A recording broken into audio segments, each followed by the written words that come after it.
성경 말씀 로마서 13장 8절에서 14절, 로마서 13장 8절에서 14절. 피차 사랑의 빛 외에는 아무에게든지 아무 빛도 주지 말라. 남을 사랑하는 자는 율법을 다 이루었느니라. 간음하지 말라, 살인하지 말라, 도둑질하지 말라, 탐내지 말라 한 것과 그 외에 다른 계명이 있을지라도 내 이웃을 네 자신과 같이 사랑하신 그 말씀 가운데 다 들었느니라. 사랑은 이웃에게 악을 행치 아니하나니 그러므로 사랑은 율법의 완성이니라. 또한 너희가 이 시기를 알거니와 자다가 깰 때가 벌써 되었으니 이는 이제 우리의 구원이 처음 믿을 때보다 가까웠음이니라. 밤이 깊고 낮이 가까웠으니 그러므로 우리가 어둠의 일을 벗고 빛의 갑옷을 입자.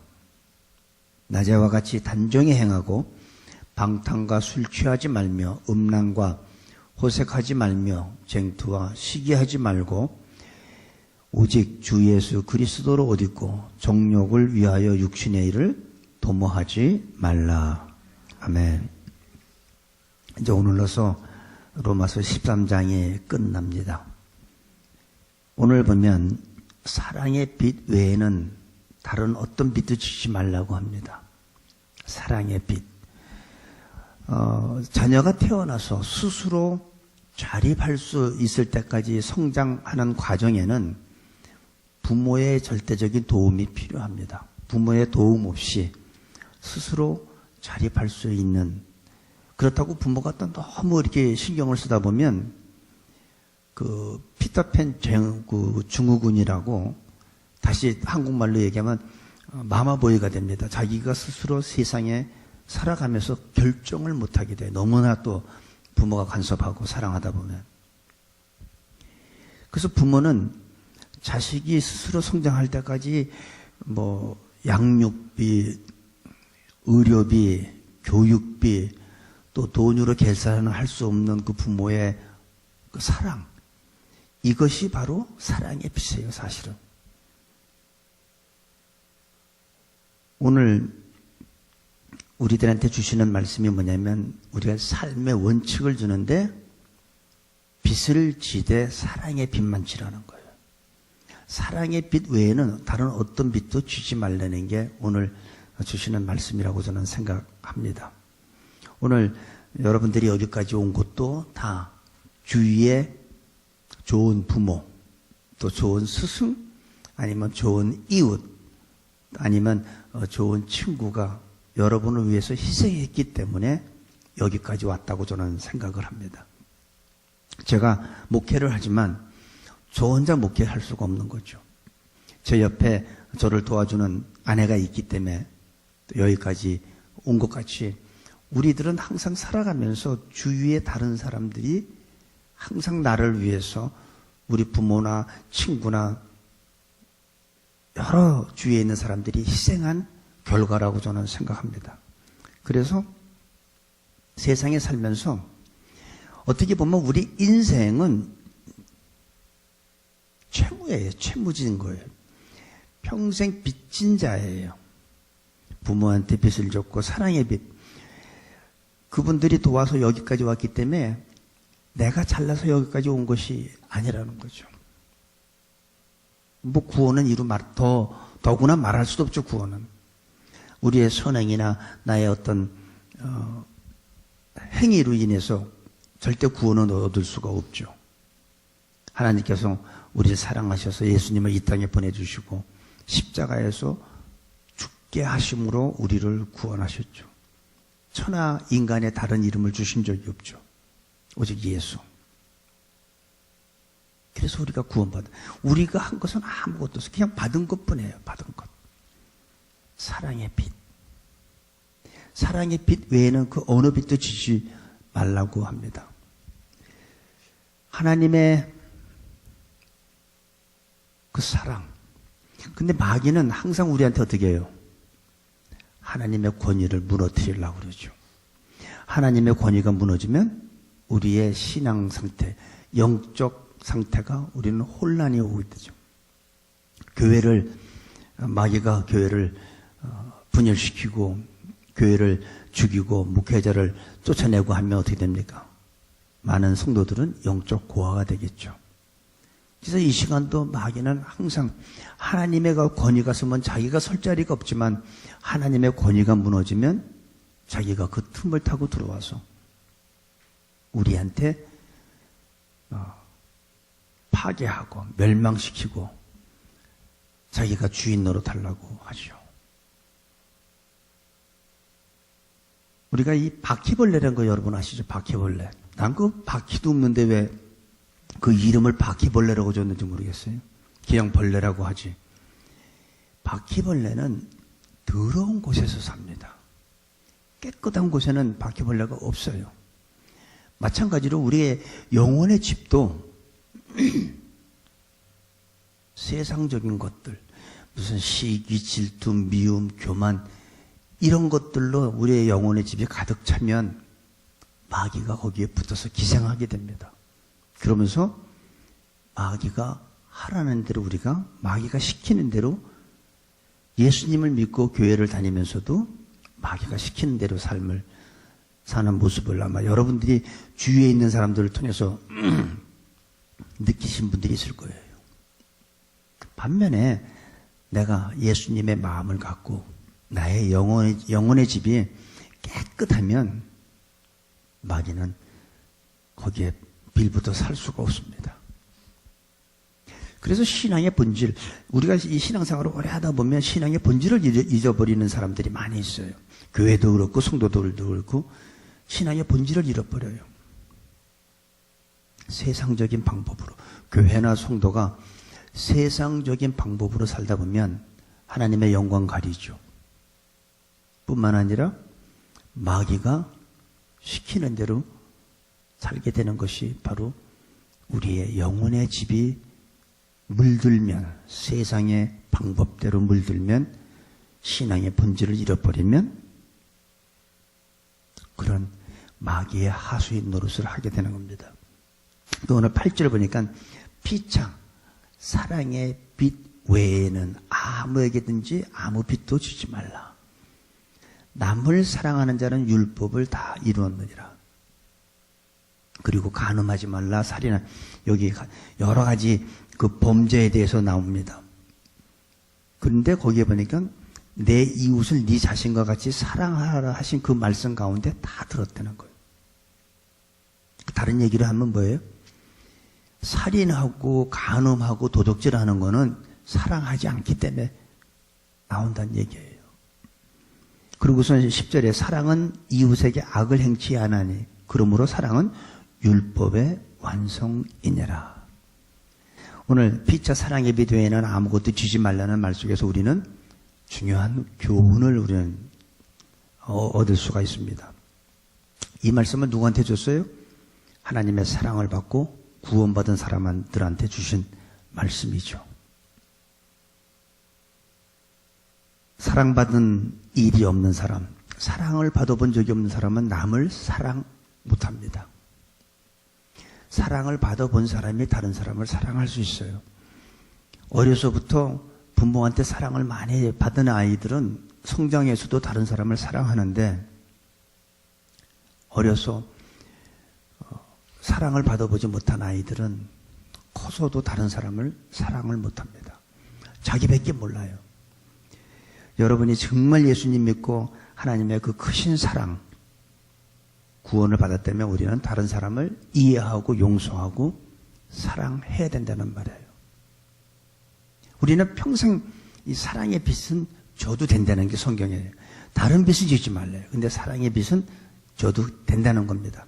그리고서 뭐라냐면 사랑을 하는 사람들은 율법을 다 이뤘대요. 율법을 다 이뤘대. 사랑하는 거예요. 하나님의 말씀에 율법 지키기가 이렇게 힘든데 사랑을 하는 사람들은 율법을 다 이룬 거예요. 9절에 보니까 많은 그 죄가 나옵니다. 간음, 살인, 도둑질. 왜 이런 것이 할까요? 왜 간음할까요? 사랑하지 않기 때문에.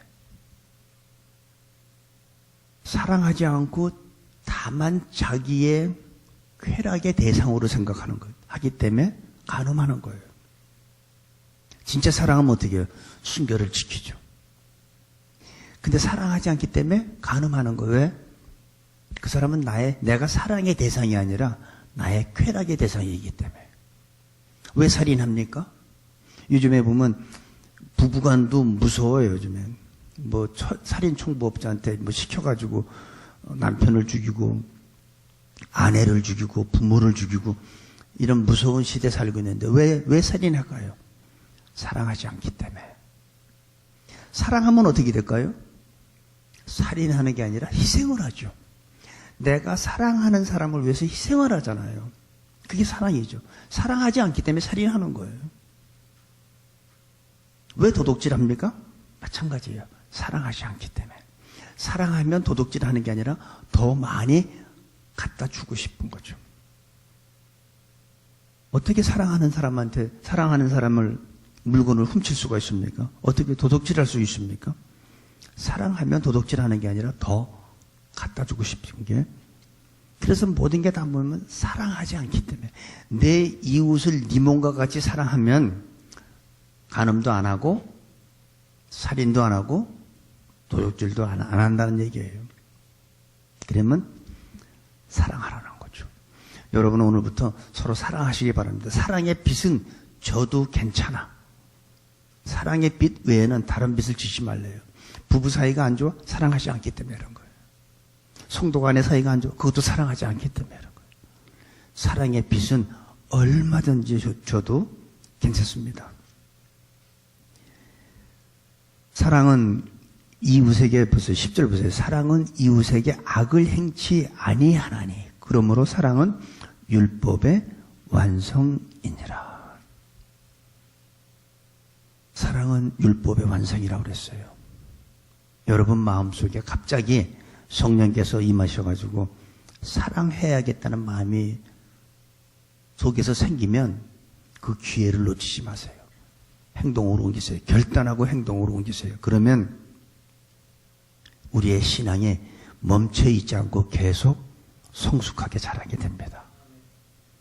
우리 마태복음 18장 23절에서 마지막 절까지 보면 이런 말이 있습니다. 어느 임금한테 종이 1만 달란트를 빚을 졌습니다. 근데 그 종이 그걸 갚을 재간이 없어요. 돈도 참 굉장히 무슨 배짱이인지 엄청나게 많이 빚을 졌어요. 1만 달란트. 어떻게 그렇게까지 많이 주셨는지 모르겠지만 갚을 재간이 없어서 임금이 이제 갚으라고 하니까 못 갚아요. 그러니까 임금이 어떻게 해요? 불쌍히 여깁니다. 불쌍히 여기면서 그 엄청난 빚을 1만 달란트 되는 빚을 탕감을 해줘요. 그때 이 빚이 청산되니 얼마나 이 사람이 기쁘겠습니까? 여러분 빚진 자는요 어떤 사람은 차라리 죽고 싶다고 그래요. 빚이란 게 그래요. 빚쟁이한테 쫓기면. 근데 이 종은 1만 달란트의 빚을 탕감받으니까 얼마나 마음이 기뻤겠습니까? 너무너무 감사하고 기쁘고.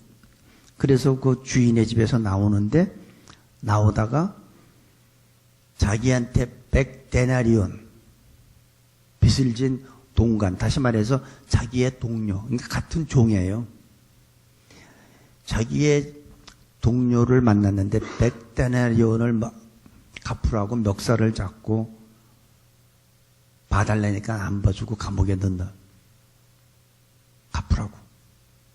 근데 다른 종이 옆에서 다른 동관이 그걸 보고 주인한테 와서 얘기합니다.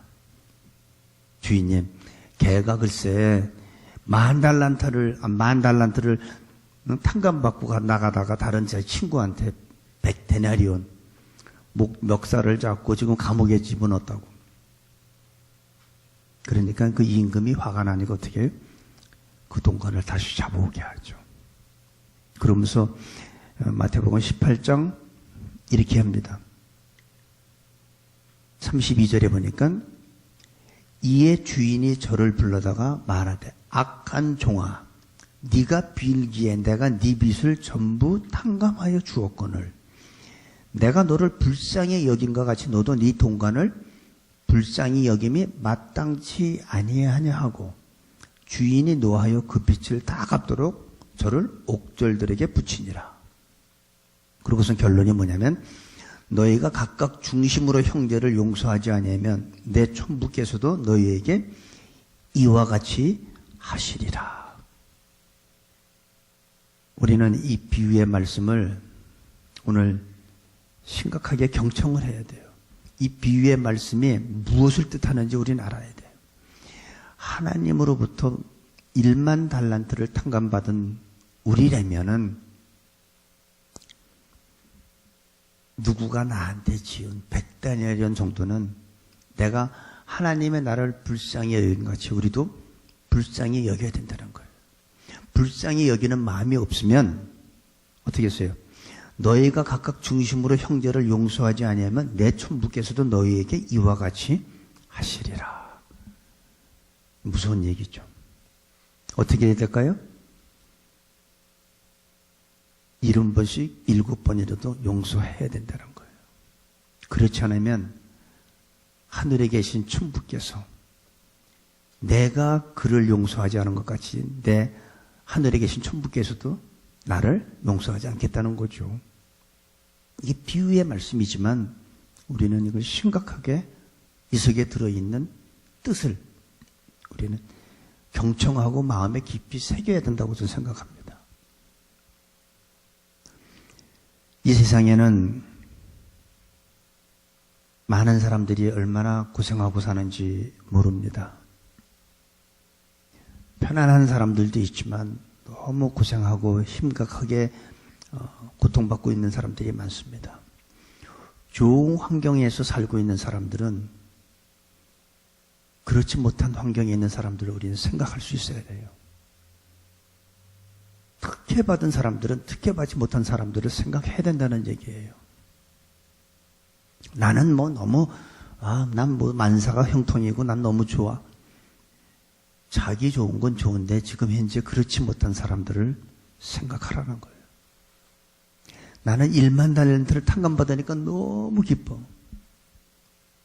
나한테 100다니엘 지은 사람을 생각하라는 거예요. 그거 생각하지 않으면 하나님께서는 동일하게 나한테 다시 1만 달란트를 다시 갚을 때까지 감옥에 넣고 나한테 다시 고통이 온다는 얘기죠. 그래서 우리는 좋은 환경에 있는 사람은 그렇지 못한 사람들을 우리는 생각해야 되고 특별한 혜택 받고 있는 사람들은 특혜를 받지 못한 사람들을 우리는 생각해야 됩니다. 특별히 우리는 우리가 받은 사랑, 우리는 얼마나 많이 받았습니까? 하나님의 사랑을. 용서받지 못할 나 같은 죄인도 용서받을 수 있나요? 우리 그런 찬양도 있잖아요. 내가 용서받을 수 있나요? 그런데 용서받았잖아요. 그러면 우리가 하나님한테 용서받고 하나님한테 상상할 수 없는 큰 사랑을 받았다면은 우리가 받은 사랑의 10분의 1은 내 주위에 있는 어려운 사람들한테 우리는 베풀고 살아야 된다는 얘기죠. 10분의 1은. 그것이 아마 하나님이 우리한테 원하는 삶이 아닐까. 그래서 저는 이 사랑이란 정의를 어떻게 내리냐면 사랑은 물론 오래 참는 거지만 시기하지 아니하는 거지만 사랑의 정의를 내린다면 아무리 사랑은 내가 갚고 또 갚아도 갚지 못하고 빚으로 남는 게 사랑이라고 생각해요. 사랑은 갚을 수 없는 빚이 바로 사랑이라고 저는 생각합니다. 아무리 내가 갚고 또 갚아도 갚을 수 없는 빚이 바로 사랑이라는 것이 아닌가. 그래서 사랑의 빚 외에는 아무것도 지지 말는데 어떻게 피차 서로 한 사람이 일방적으로 하는 게 아니라 피차 사랑의 빚 외에는 하지 말라. 그래서 11절 보니까 또한 너희가 이 시기를 알거니와 자다가 깰 때가 벌써 되었으니 이제 우리의 구원이 처음 믿음 때보다 가까웠음이니라. 지금 여기서 보니까 이제 우리의 구원이 처음 믿을 때보다 가깝대요. 그러면서 세상의 육신의 이를 도모하지 말라는 거예요. 어둠에 속한 자 같이 행하지 말라는 거예요. 죄 짓지 말라는 거예요. 이제는 낮에와 같이 단정히 행하고 어둠의 일을 벗고 빛의 갑옷을 입으라는 겁니다. 왜? 때가 가깝기 때문에. 그래서 사도 바울은 이런 얘기해요. 나는 복음의 빚진 자다. 이렇게 얘기하죠.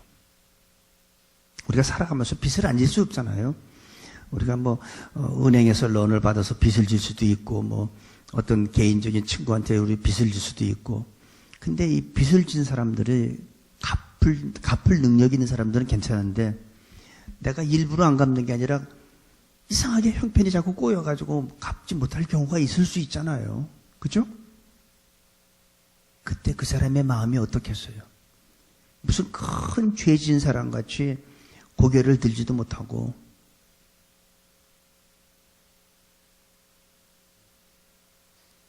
그 나쁜 사람이라면 또 빚쟁이한테 시달리는 사람은 정말 너무너무 고통스럽게 살죠.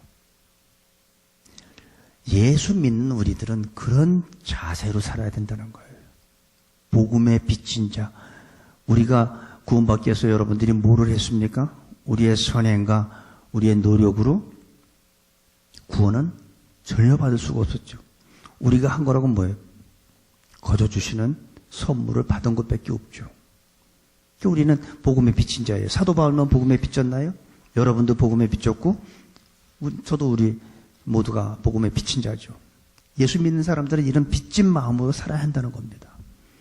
복음을 전하지 못해서 아직도 어둠 속에 있는 그 영혼들을 생각해 보면, 내가 전할 사람인데, 내가 저 사람한테 복음을 전해야 되는데, 내가 저 사람한테 복음을 전하지 못해서 저 사람이 죽으면 하나님 앞에 심판대에 갈 텐데, 그런 복음에 빚진 마음으로 살라는 거예요.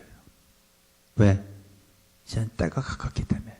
내가 처음 믿을 때보다 이제는 그 때가 더 가까워왔다는 거예요. 그래서 우리의 복음도 전해야 되고 우리의 행실도 바뀌어야 된다는 거예요. 지금까지 살아왔던 이런 행실로 살지 말라는 거예요. 이제 어둠의 일을 버리라는 거예요. 이제 빛의 갑옷을 입으라는 거예요. 낮에와 같이 단정히 행하라는 거예요.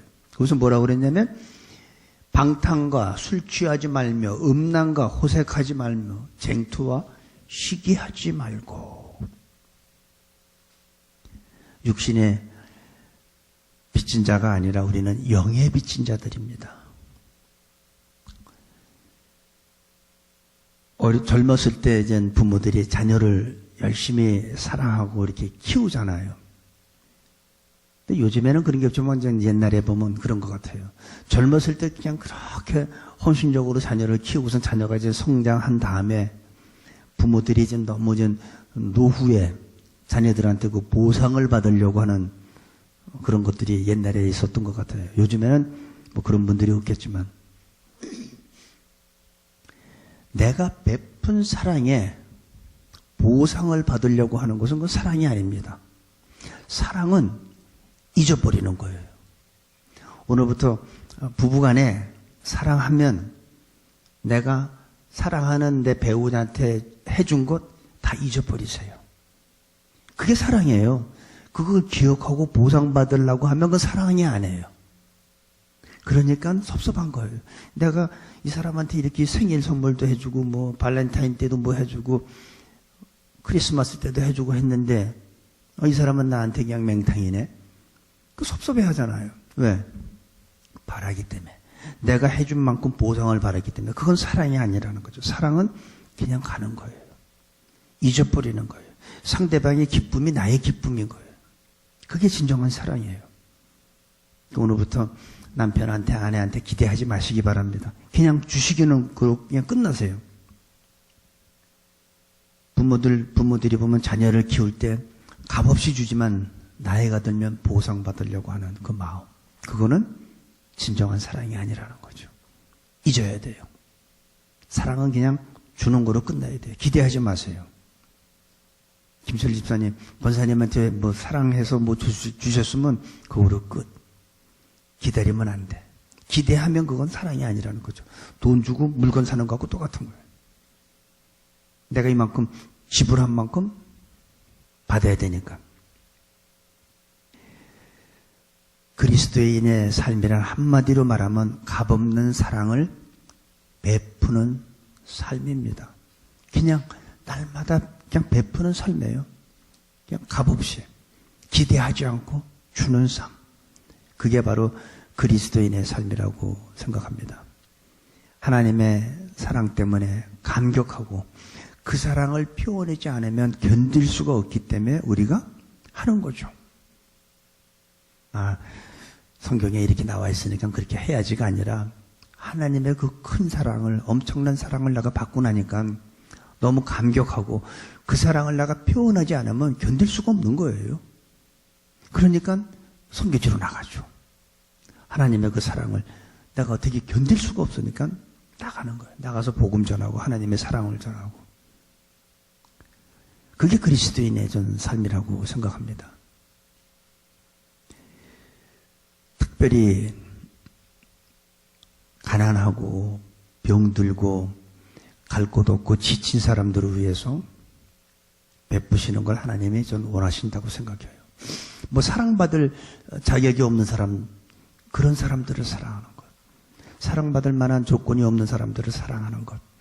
더 나아가서 하나님은 원수까지 사랑하는 것을 우리들한테 요구한다고 저는 성경에서 저는 깨달았어요. 그러니까 손양원 목사님이 생각할 때마다 저는 어떻게 그게 가능할까? 자기의 두 아들을 죽인 그 살인자를 어떻게 양아들을 삼을 수 있을까? 이게 사랑할 수 없는 사람을 사랑하는 것뿐만이 아니라 원수까지도 사랑하는 그 모습 보여준 거 아닌가요? 근데 우리는 누가 나한테 조금만 부탁했다가 내가 노하면 얼마나 언정이 높아지고 머리카락이 쓰고, 머리카락은 안 쓰겠지만 그럽니까 그게?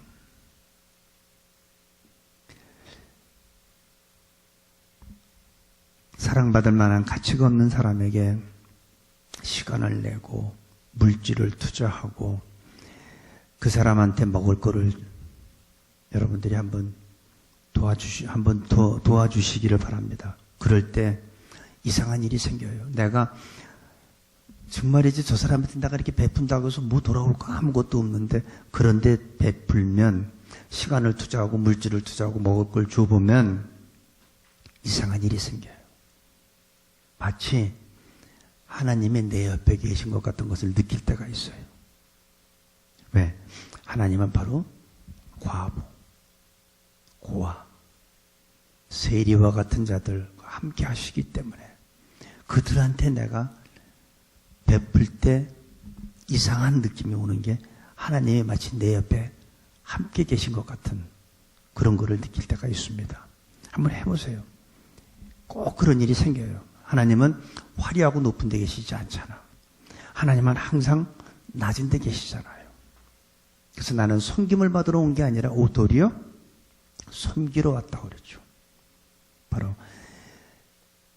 그런 사랑받을 자격이 없는 사람, 그런 사람을 사랑하고 그런 사람에게 투자를 하고 그런 사람한테 사랑을 베풀다 보면 하나님이 나와 함께 한다는 것을 꼭 느낄 줄로 믿습니다. 그리고 특별히 왜 신앙생활에다가 나 요즘에 이상하게 갈등이 있어, 이상하게 회의를 느껴, 그러고선 장기간 방학에 들어가는 사람들 있잖아요. 요즘에 교회에서 못 뵀습니다 하고 연락하면 지금 휴가 중이에요. 지금 잠시 방학 좀 하려고 하는 분들 있잖아요. 그런 분들한테 부탁하는데 만약에 여러분들이 신앙생활하다가 갈등이 있습니까? 어떤 갈등이든 좋아요. 어떤 신앙생활하는데 어떤 회의를 느낍니까? 다른 거 하지 마세요. 방학하지 마시고 나가서 전도하시기 바랍니다. 전도하게 되면 여러분 전도할 때 한 번 이상 다 전도했을 거 아니에요. 전도할 때 어떻게 해요? 사실은 나도 예수 믿지만 많은 갈등과 회의를 느낍니다. 이렇게 전도하는 사람이 있어요? 아니죠. 예수 믿으세요. 예수님은 살아계신 하나님입니다. 이 시간에도 우리와 함께합니다. 이렇게 전도하잖아요. 자기가 속으로 갈등을 느껴도 전도할 땐 그렇게 하잖아요. 하나님 살아계십니다. 이렇게 전도하지. 나도 예수 믿지만 사실은 안 믿어져요. 이렇게 전도하는 사람 하나도 없어요. 그렇게 고백할 때 성령이 나와 함께합니다. 내가 죽어있던 내 신앙이 다시 부릴 듯 하나님께서 이렇게 세워주십니다. 갈등이 있고 회의 느끼는 사람들 휴가 가지 말고 전도하세요. 그러면 하나님께서 성령께서 다시 충만하게 임하게 되면서 내가 그동안 식어졌던 나의 믿음이 다시 회복될 줄로 믿습니다. 얼마 남지 않은 이제 때가 가깝다고 그랬어요. 내가 처음 예수 믿을 때보다 이제 우리의 구원이 더 가까워졌다고 그랬습니다. 우리가 해야 될 일이 뭘까요? 두 가지예요. 첫째, 우리 자신의 삶이 단정해야 된다는 거예요. 더 이상 방탕하고 어둠의 자녀같이 살면 안 된다는 거예요. 빛의 자녀와 같이 살아야 되고, 두 번째로 우리가 해야 될 일이 뭐냐? 아직도 우리 주의 예수님을 모르는 영혼들한테 가서 복음 전하는 거예요. 그들을 주님 앞에 인도해야 돼요. 어떻게? 사랑으로. 사랑의 빛을 많이 그 사람들한테 짙게 하세요. 사랑으로 많이 베풀어주고, 그러면 그 하나님의 사랑이 그들의 마음을 움직이고 그들 또한 우리와 같이 천국에 갈 수 있는 구원의 반열에 같이 동참하게 될 줄로 믿습니다. 특별히 우리가 로마서를 좀 공부하면서 하나님이 원하는 게 과연 뭘까? 하나님이 우리 교회를 통해서 원하는 게 뭘까? 아니면 하나님이 나 개인한테 원하시는 게 뭘까? 그거는 다른 거 없어요. 하나님의 사랑을 주라는 거예요. 주고 기대하지 말라는 거예요. 그냥 주는 것으로 원웨이로 끝나라는 거예요. 그러면 하나님의 사랑이 그분한테 가서 역사하기 시작합니다. 또 우리한테는 그 하나님의 사랑을 베풀어준 우리한테는 성령이 임하면서 우리의 영혼을 다시 회복시켜주고 성령 충만한 가운데 하나님께서 많은 은사와 능력을 베풀어 줄 줄로 믿습니다. 한 사람도 빠짐없이 우리 새누리 성도 여러분, 하나님이 기뻐하시는 귀한 일을 하시고 하나님 앞에 영광 돌리고 우리의 삶은, 우리의 영혼은 충만하게 되게 그런 귀한 성도님들 되시기를 간절히 축복합니다. 아버지 하나님, 연약한 우리들에게 크신 사랑을 부어주신 것을 감사드립니다. 이제 그 사랑을 실천하게 하시고 작은 일부터 하나님의 사랑으로 행할 수 있는 저희 모두로 축복하여 주옵소서. 예수님의 이름으로 기도합니다. 아멘.